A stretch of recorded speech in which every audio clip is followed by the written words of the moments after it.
আমি মঞ্চে আইসা উঠছি, ওইটাই আসতে বসছি, ওইটা বললাম বাজান গো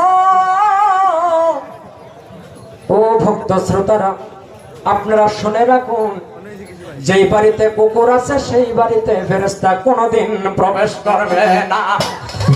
আরে সুবহানাল্লাহ, এটা কইনা বুঝছো?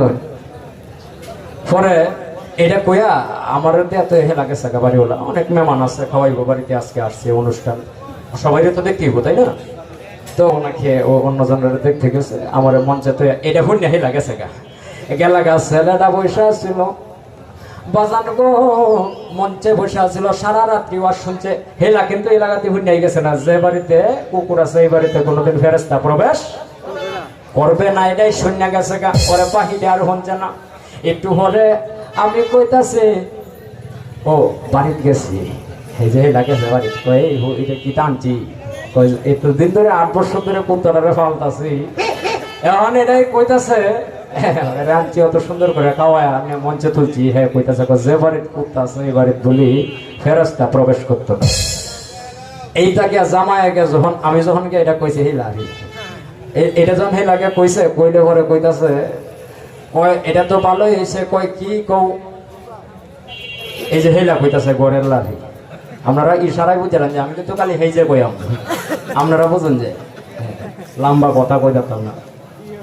কইতাছে কয় কয় যে বাড়িতে এরপরের যে কথাটা এটা আমরা শুনছুন না, কয় কি তা কইছে, আর হেলা কইতাছে কয় এটা যদি কইয়ার চেহারা তো ভালাই কইছে, যে বাড়িতে কুত্তা আছে এই বাড়িতে ফেরেশতা প্রবেশ করতো না, এটা তো ভালাই কইছে, কয় এটা কি তা কও ভালা কইছে মানে, কয় স্বামী গো এই কথাটা অনেক ভালো কইছে, যে এই বাড়িতে কুকুর আছে সেই বাড়িতে ফেরেশতা কোনোদিন প্রবেশ করবে না।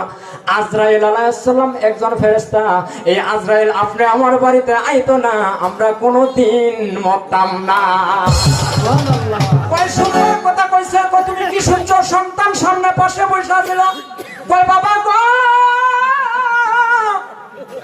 আমরা কি তা কইতা তুলেতা, কয় হুই, কয় হেলা হেডাও কইছে, কয় কিটা, কয় যে বাড়িতে কুকুর আছে সেই বাড়িতে আল্লাহর রহমতের ফেরেশতা কোনোদিন প্রবেশ করবে না।